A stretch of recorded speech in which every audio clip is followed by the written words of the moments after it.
بسم اللہ الرحمن الرحیم قالت فذلكن الذي لمتنني فيه ولقد راودته عن نفسه فاستعصم ولئن لم يفعل ما آمره ليسجنن وليكون من الصاغرين۔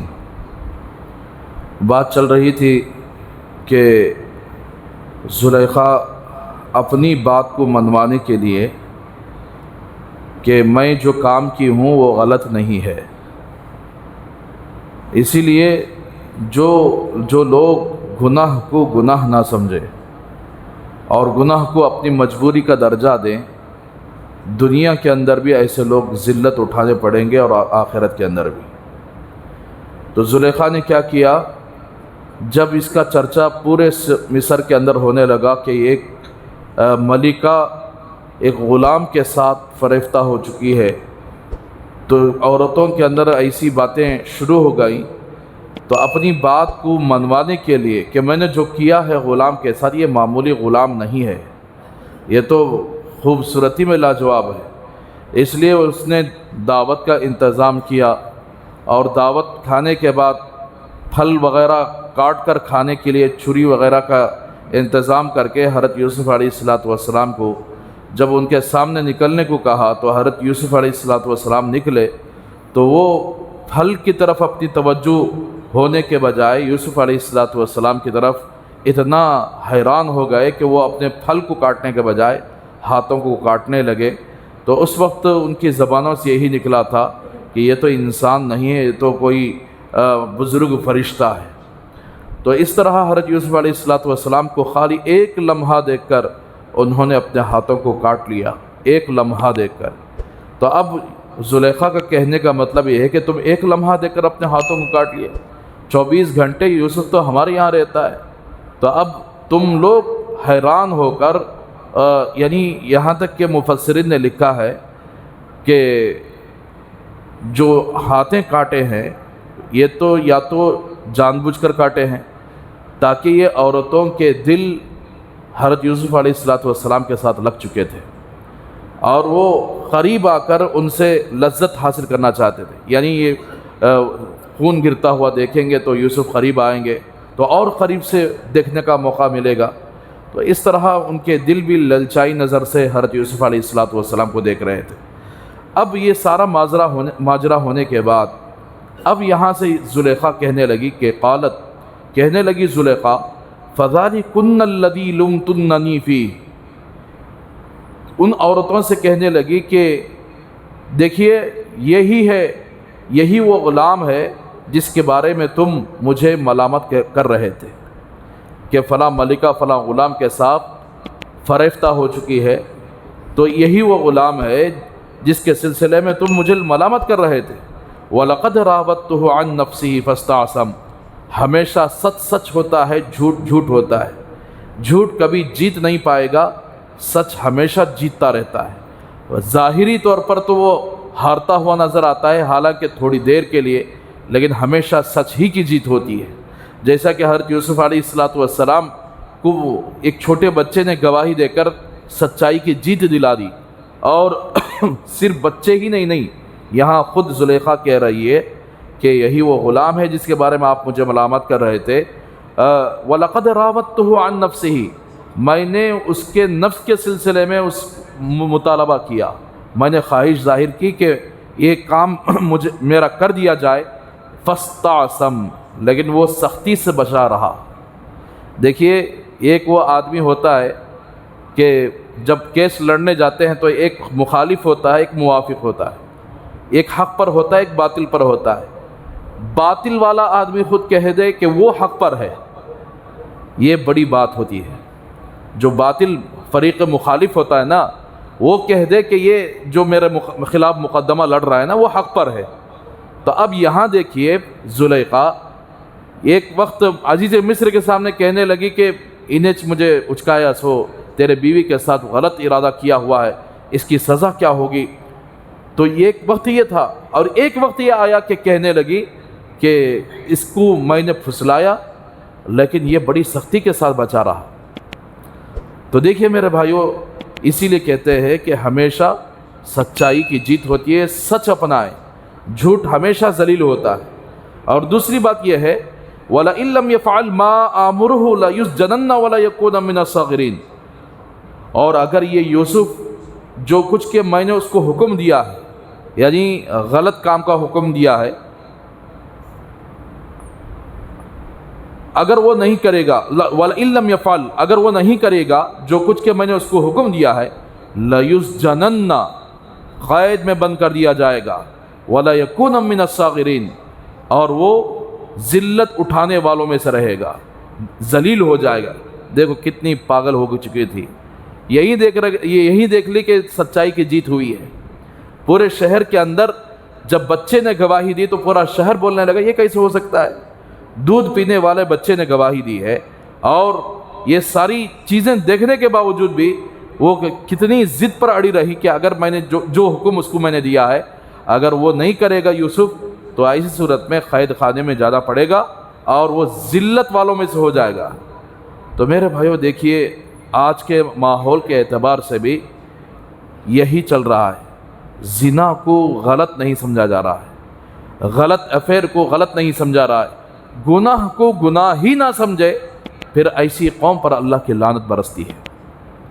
گناہ کو گناہ سمجھ کر بندہ بچ جاتا ہے تو پھر اللہ کی رحمت قریب آئے گی. گناہ کو گناہ ہی نہیں سمجھ رہا ہے. آج وہی ہو رہا ہے کالجوں میں، اور اسی طرح یہ غلط تعلقات والے اس کو کوئی گناہ ہی نہیں سمجھ رہے، ایک فیشن سمجھ رہے ہیں. تو جس طرح زلیخا جو اپنا یعنی کردار تھا اس گناہ کو اس نے گناہ ہی نہیں سمجھا، تو پھر آدمی کے اندر گناہ کرنے کی اور جرأت پیدا ہو جاتی ہے. تو بسا اوقات بعض گناہ ایسے ہوتے ہیں جس کو گناہ ہی نہ سمجھے آدمی کافر بھی بن جاتا ہے. مثال کے طور پر سود کا معاملہ ہے. سود کو لوگ یعنی گناہ ہی نہیں سمجھ رہے ہیں، مجبوری کا درجہ لگا کر اسے حلال سمجھ رہے ہیں. جب حلال سمجھیں گے تو کافر بن جائیں گے. اسی طرح شراب کا مسئلہ ہے، زنا کا مسئلہ ہے، رشوت کا مسئلہ ہے. جو بڑے بڑے گناہ ہیں وہ سارے گناہ اگر بندے گناہ نہ سمجھے اور اس کو حلال سمجھے تو پھر دائرہ ایمان سے خارج ہو جاتے ہیں. تو اسی لیے اس نے ایک تو گناہ کیا، دوسرا اس گناہ کو گناہ ہی نہیں سمجھ رہی ہے اور کہہ رہی کہ میں جو کی ہوں یہ میری مجبوری تھی. تم ایک لمحے کے لیے تم اپنے ہاتھ کاٹ لیے، اور یوسف 24 گھنٹے میرے پاس رہتا ہے تو پھر 24 گھنٹے میں میری حالت کیا ہوگی؟ تو اسی لیے کہتے ہیں کہ آج کے زمانے میں لڑکیوں کی شادیاں جلدی کر لیا کریں. آج کتنی عمر میں یہ ماں باپ کو بھی کتنی بے عقل ماں باپ ہیں. یہ کہاں چلی گئی ان کی عقل؟ جیسے بچی بالغ ہو جاتی فوراً اس کے نکاح کا انتظام کر دیں، زنا کا دروازہ بند ہو جائے گا. کیوں نکاح کا انتظام نہیں کر رہے ہیں؟ تقریباً 25 سال تک اپنے گھروں کے اندر بٹھا کر رہتے ہیں. تو پھر یہی حالت ہوگی. کوئی مرد نہیں، یعنی اللہ نے مرد اور عورت کے اندر ایک ایسی جنس پیدا فرمائی کہ جس کی وجہ سے مرد وہ عمر تک پہنچتا ہے تو خود بخود جسم کے اندر ایکٹیویٹ ہو جاتی ہے، اسے ایک عورت کی ضرورت پڑتی ہے. عورت کے اندر بھی اللہ نے ایک ایسی چیز رکھی ہے، جیسے ہی وہ عمر کو پہنچ جاتی ہے تو اس کو خود بخود وہ کام کرنے لگتی ہے، اس کو ایک مرد کی ضرورت پڑتی ہے. تو جب مرد اور عورت کے اندر ایسی چیز اللہ نے رکھی ہے تو پھر جیسے ہی بچے بالغ ہو جاتے ہیں فوراً ان کے نکاح کا بندوبست کر لیا کرو. دیکھیے جا کر ادھر گجرات وغیرہ جا کر دیکھیے، بچہ 15 سال یا 16 سال ہو جاتا ہے، بالغ ہو جاتا ہے، اور بچی 10 سال یا 11 سال میں بھی بالغ ہو جائے فوراً نکاح کر دیتے ہیں. زنا کی شرح بہت کم ہے ادھر. بچوں کو بٹھا لینا تعلیم کے نام پر کہ ہمارے بچی اور پڑھنا ہے، شادی کرو بولے تو نکو بولتی ہے بچی، ابھی 2 سال پڑھ لے تم بولتی ہے. پڑھ لے ہو، منہ کالا کر کے ماں باپ کو سارے گاؤں کے اندر بدنام کرے تو وہ اچھا رہے گا. پڑھاؤ ایسی تعلیم جو ماں باپ کا منہ کالا کر دے، ایسی تعلیم پڑھا کر تم کیا حاصل کرنا چاہ رہے ہو؟ تو میرے بھائیو اسی لیے بچوں اور بچیوں کا نکاح کا بندوبست جلدی کر لیا کرو، جس کی وجہ سے گناہ کے دروازے بند ہو جائیں گے. ورنہ اگر بچے اور بچیوں کو بٹھا کر رکھ دیں گے، نکاح کا انتظام نہیں کریں گے تو پھر ایسے ہی ہوگا، غلط تعلقات ہوں گے اور بچے اور بچیاں ہاتھ سے نکل جائیں گے. تو حضرت یوسف علیہ السلام یہ سارا ماجرا سن رہے تھے کہ کیا کہہ رہی ہے. ایک تو گناہ کیا اور گناہ کر کے، اور دوسرا الٹا دھمکی دے رہی ہے کہ اگر یوسف نے اس کام کی طرف جس کو میں نے حکم دیا نہیں کیا تو میں اس کو جیل میں ڈلوا دوں گی اور وہ ذلیل ہو جائے گا۔ تو وہیں پر کھڑے ہوئے حضرت یوسف علیہ السلام نے فرمایا کہ قال رب السجن احب الی مما یدعوننی الیہ، فرمایا یوسف علیہ السلام نے میرے پروردگار قید خانہ مجھے زیادہ پسند ہے میرے پاس۔ یہ جو قید بولتے ہیں نا، جیل خانے میں ڈالنے کا کہہ رہے، دھمکی دے رہی ہے، یہ جیل خانہ میرے نزدیک زیادہ محبوب ہے اس چیز سے یدعوننی الیہ، جس کی طرف یہ عورتیں مجھے دعوت دے رہی ہیں۔ یہاں یدعوننی جمع کا صیغہ لایا گیا۔ جمع کا صیغہ بولے تو گویا پوری عورتیں مل کر ریکویسٹ کر رہے ہیں۔ دیکھیے زلیخا کے ساتھ جب زلیخا کی بات سنے عورتوں نے، جو عورتیں دعوت کے لیے آئی تھیں، انہوں نے بھی آ کر کیا ہے، جو کھانا کھائے تھے نا اس کا حق ادا کیا، جو نمک کھائے تھے زلیخا کا اس کا حق ادا کر رہے ہیں۔ کیا کہ اس آیت سے یہ سمجھ میں آ رہا ہے جتنی عورتیں تھیں وہ عورتیں سب ریکویسٹ کرنے لگی کہ یوسف تم ان کا کھاتے ہو، ان کا پہنتے ہو، ان کا سب کچھ ان کے گھر میں رہتے ہو، کیا مذائقہ ہے، بات مان لیجئے۔ تو اس طرح پروموٹ کرنے لگ رہی ہیں عورتیں، جو عورتیں دعوت کے لیے آئی تھیں۔ تو میرے بھائیو دیکھیے آج ویسے ہی ہو رہا ہے، گناہ کو پروموٹ کیا جا رہا ہے، گناہ کی طرف لوگوں کو بلایا جا رہا ہے۔ میں نے جیسے اس سے پہلے رپورٹ پیش کی تھی کہ 100 بچیاں جو ابھی ان کی شادیاں نہیں ہوئی محض زناکاری میں مبتلا ہیں پیسوں کے لیے۔ تو بہرحال پروموٹ گناہ کی طرف کرنا یہ بہت بری چیز ہے۔ تو حضرت یوسف علیہ السلام نے فوراً اللہ سے دعا مانگی کہ اللہ یہ قید خانہ میرے لیے پسند ہے اس چیز سے جس چیز کی طرف یہ بلا رہے ہیں، یعنی زنا سے بہتر ہے میرے لیے۔ وَإِلَّا تَصْرِفْ عَنِّي كَيْدَهُنَّ أَصْبُ إِلَيْهِنَّ وَأَكُن مِّنَ الْجَاهِلِينَ، اگر آپ مجھے نہ پھیریں ان عورتوں کے مکر سے، یہ جو پلان کر رہے ہیں نا گندا پلان، ان گندے پلان سے اگر آپ مجھے نہ پھیریں، نہ بچائیں، أَصْبُ إِلَيْهِنَّ، ہو سکتا ہے کہ میں ان کی طرف مائل ہو جاؤں۔ انسان ہوں، انسان کا تقاضا ہو سکتا ہے، آپ ہی بچانے والے۔ تو اسی لیے انبیاء کو ہر چیز سے بچانے والا بھی اللہ ہے، سارے انسانوں کو غلط کاموں سے بچانے والا بھی اللہ ہے۔ جب بندہ پکا ارادہ کر لیتا ہے کہ فلاں گناہ سے بچنا ہے تو اللہ بچا دیں گے، کوئی بڑی بات نہیں۔ لوگ کہتے ہیں کہ مجبوری کا نام لگا کر حرام کاموں میں ملوث ہیں، حالانکہ جب بندے بچنا چاہے اللہ فوراً بچا لیتے ہیں۔ تو اب حضرت یوسف علیہ السلام کہا اگر آپ نہ بچائیں گے تو ایسی صورت میں میں ان کی طرف مائل ہو سکتا ہوں، وَأَكُن مِّنَ الْجَاهِلِينَ، اور نادانوں میں سے ہو سکتا ہوں، نادانوں میں سے ہو جاؤں گا اگر آپ نے نہیں بچایا۔ تو بہرحال دیکھیے یہاں حضرت یوسف علیہ السلام قید خانے کو ترجیح دے رہے ہیں بدکاری سے، حالانکہ مفسرین نے لکھا ہے اللہ کے رسول صلی اللہ علیہ وسلم کے زمانے میں ایک صحابی آ کر دعا کر رہے تھے، یا اللہ مجھے صبر کرنے کی توفیق عطا فرما۔ دیکھیے صبر کرنے کی توفیق کا مطلب یہ ہے گویا مصیبتوں کو مانگ رہے، مصیبت آئے گی تو صبر کرے گا نا، پریشانی آئے گی تو صبر کرے گا۔ تو ایک صحابی آ کر صبر کو مان رہی ہے، اللہ مجھے صبر کرنے کی توفیق عطا فرما۔ تو اللہ کے رسول صلی اللہ علیہ وسلم نے فرمایا، بلا کر فرمایا کہ تم جو دعا کر رہے ہو وہ غلط ہے، گویا تم مصیبت کو مان رہے ہو، اللہ سے عافیت مانگو۔ عافیت جب مانگو گے ساری مصیبتوں سے اللہ تمہیں بچائیں گے، ساری تکالیف سے آپ کو اللہ بچائیں گے، پریشانیوں سے بچائیں گے۔ تو اب یہاں حضرت یوسف علیہ السلام نے اللہ سے عافیت مانگنے کے بجائے قید خانے کا مطالبہ کر لیا، قید خانہ دے دیجئے مجھے یہ گندے کام سے۔ اگر حضرت یوسف علیہ السلام اس طرح مانگتے کہ یا اللہ مجھے ان کے مکر سے بھی بچا لیجئے، مجھے عافیت بھی عطا فرمائیے، تو پھر جیل جانے کی نوبت بھی نہ ہوتی۔ لیکن اللہ تبارک و تعالیٰ نے تقدیر کے اندر قیامت تک آنے والے سارے انسانوں کی تقدیر اللہ نے لکھ چکی ہے۔ اب جیل خانے کو جانا بھی یہ اللہ کی حکمت سے خالی نہیں ہے۔ جیسا کہ آج کل ہمارے مولانا کلیم صدیقی صاحب دامت برکاتہ، جن کو تقریباً 2 سال تک جیل میں رکھا گیا اس جرم کے کہ یہ غیر مسلموں میں دعوت دے رہے ہیں اور باہر سے فنڈنگ غلط طریقے سے استعمال کر رہے ہیں، اور یہ فنڈنگ غیر مسلموں کو مسلمان بنانے میں اسراف یعنی خرچ کر رہے ہیں۔ اس جرم میں، حالانکہ جرم نہیں ہے، حالانکہ ہندوستان آزاد ہے، وہ کیسے بھی طرح زندگی گزار سکتے ہیں. تو اب اس الزام میں حضرت کو 2 سال جیل میں رکھا گیا.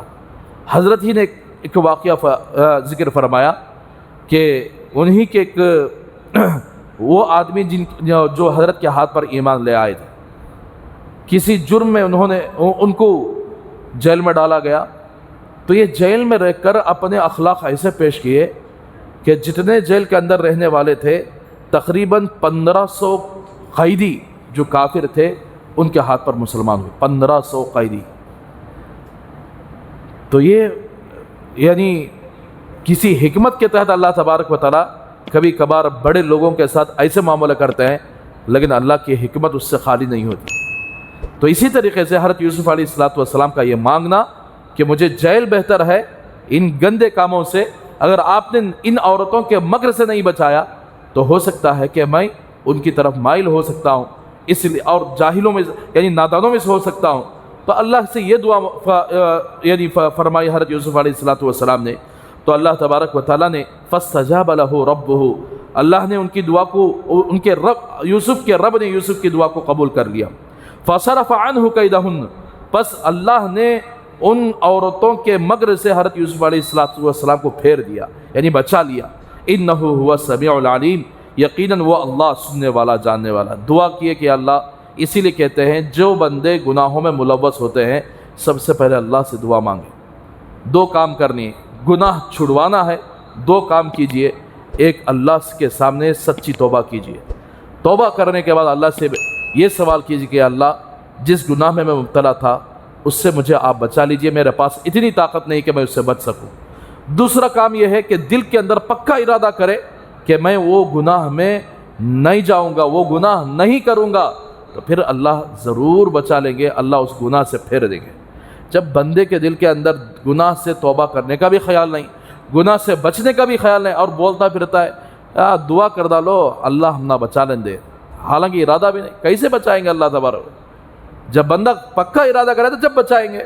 جیسے کہ حضرت یوسف علیہ السلام، آپ نہیں بچائیں گے تو پھر میں ہو سکتا ہوں کہ اس گناہ میں مبتلا ہو جاؤں، ان کی طرف مائل ہو جاؤں. آپ بچانا ہے. تو اسی لیے پیغمبروں کو بھی، ساری مسلمانوں کو بھی اللہ ہی بچاتے ہیں، ساری چیزوں سے اللہ بچاتے ہیں. اسی لیے بندوں کو چاہیے کہ بندے اللہ سے مانگے کہ اللہ میں فلاں گناہ میں ملوث ہوں، فلاں چیزوں میں ملوث ہوں، یا اللہ اپنے فضل سے مجھے بچا لیجئے. ثم بدا لهم من بعد ما رأوا الآية ليسجدنه حتى حين، پھر ان کے لیے ظاہر ہوئی ان تمام نشانیوں کو دیکھنے کے بعد. کیا ظاہر ہوئی؟ لَيَسْجُدُنَّهُ حَتَّى حِينٍ، کہ حضرت یوسف علیہ السلام کو قید کر دیا ایک وقت مقررہ تک. عزیز مصر نے اور دونوں میاں بیوی، عزیز مصر کے سلسلے میں مفسرین نے لکھا ہے یہ عورتوں کا دل دادا تھا. میں وہی بول رہا ہوں نا، یہ پنچات کرنے والے سب اکثر کیا ہوتے بولا تو عورتوں کی طرف زیادہ فیور ہوتی. وجہ کیا کہ ان کی صفت تو ایسی، عورتیں ذرا بولے تو فلاٹ ہو جاتی، انہوں جو بولتے ہیں وہی صحیح ہے. تو ایسے لوگ فیصلہ کرنے کے قابل نہیں ہوتے، ایسے لوگ پنچات کرنے کے قابل نہیں ہوتے. پھر بھی لوگ بیوقوف بن کر ایسے لوگوں کے پاس جن کو نہ شریعت کا علم ہوتا ہے نہ فیصلہ کرنے کا کوئی کمال ہوتا ہے، ایسے لوگوں کے پاس بھیک مانگتے ہوئے پھرتے، محض گنڈا گیری کو دیکھ کر. گنڈا گیر کون گنڈا گر ہوتا ہے کہ انہیں پنچات کرنا شروع کر دیا پیسے لے کر. تو میرے بھائیو اسی لیے کہتے ہیں کہ فیصلہ ایسے لوگوں سے کروائیے جو آپ کے حق میں شریعت کو رکھ کر فیصلہ کرنے والے ہو. تو اب دیکھیے یہ تمام نشانیاں ہونے کے بعد زلیخا کا دل دادا تھا عزیز مصر، اسی لیے اس نے کچھ نہیں کہا. اسی لیے یہ سارے معاملے کو حضرت یوسف علیہ السلام فرمایا یہ واقعہ کہیں میں ذکر نہیں کرنا. لیکن کیا کریں جب ایسے گندے کام ہوتے ہیں تو پھر خود بخود اللہ تبارک و تعالیٰ نکال کر پھیلا دیتے. خود بخود یہ پھیل چکا تھا. تو اب میاں بیوی، اب بیوی آئی، کیا صورت لے کر آئی؟ ایک طرف عورتوں کو بلوایا، ان کے ہاتھ کٹوائے، تب بھی عزیز مصر خاموش ہے. ایک طرف یوسف علیہ السلام کے ساتھ اتنا بڑا معاملہ ہوا تب بھی یہ خاموش ہے. اور پھر آ کر کہنے لگی کہ دیکھو عزت پورے مصر کے اندر پھیل رہی ہے، عزت اچھالی جا رہی ہے، بہتر یہ ہے کہ میرا معاملہ، میری عزت دبنا ہے تو یوسف کو قید خانے میں جانا پڑے گا.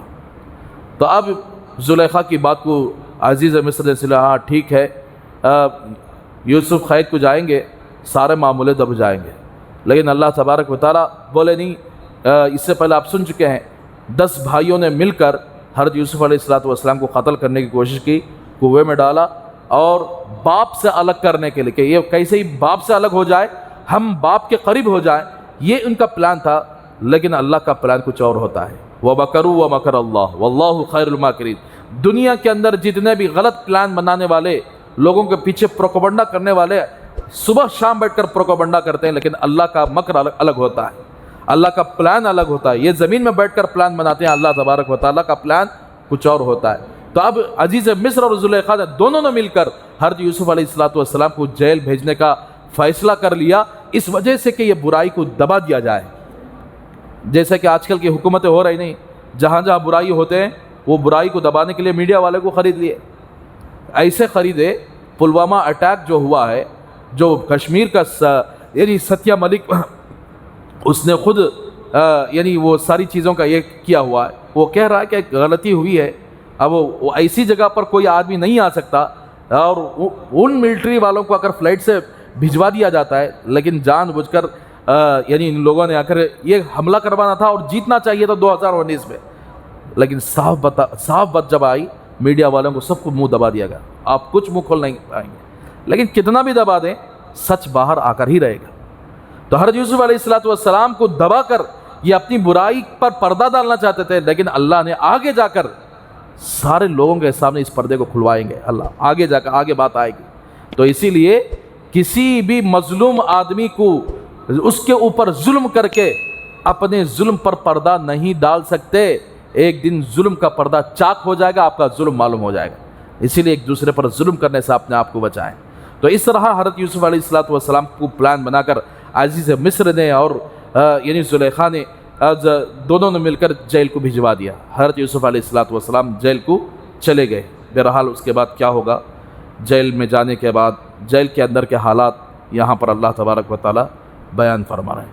اللہ سے دعا کریں کہ اللہ تبارک و تعالیٰ جتنی باتیں حضرت یوسف علیہ السلام کے واقعات کے اندر ہوئے ہیں، جتنے سبقیں، جتنی عبرتیں ہمارے سامنے آئی ہوئی ہیں، اللہ ہم سب کو ان واقعات